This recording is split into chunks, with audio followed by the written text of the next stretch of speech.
मानसवन्दित सुन्दरी माधवी चन्द्रसहोदरी हेममये मुनिगणवन्दित मोक्षप्रदायिनी मञ्जुलभाषिणी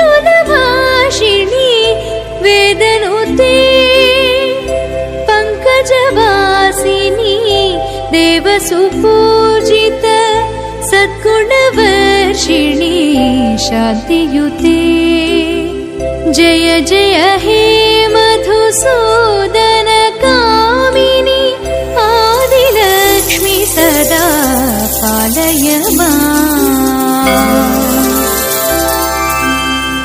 ऐ कलिकल्मष नाशरि कामिनी वैदिकरूपिणी वेदमये क्षीरसमुद्भव मङ्गलरूपिणी मन्त्रनिवासिनी मन्त्रनुते मङ्गलदायिनी अम्बुजवासिनी देवगणाश्रित पादयुते जय जय हे मधुसूदन कामिनी धान्यलक्ष्मी सदा पालय माम्।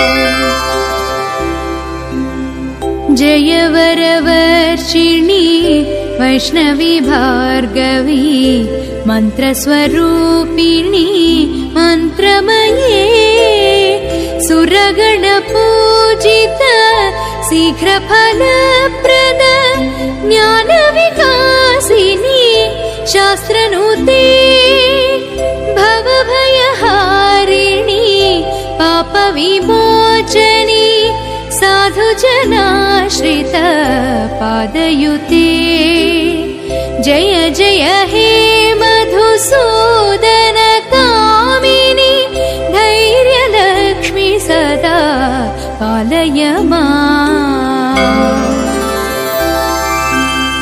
जय जय दुर्गति नाशनि कामिनी सर्वफलप्रद शास्त्रमये रथगजतुरगपदाति समावृत परिजनमण्डित लोकनुते हरिहर ब्रह्म सुपूजित सेवित तापनिवारण पादयुते जय जय हे मधुसूदन कामिनी गजलक्ष्मी रूपेण पालय माम्।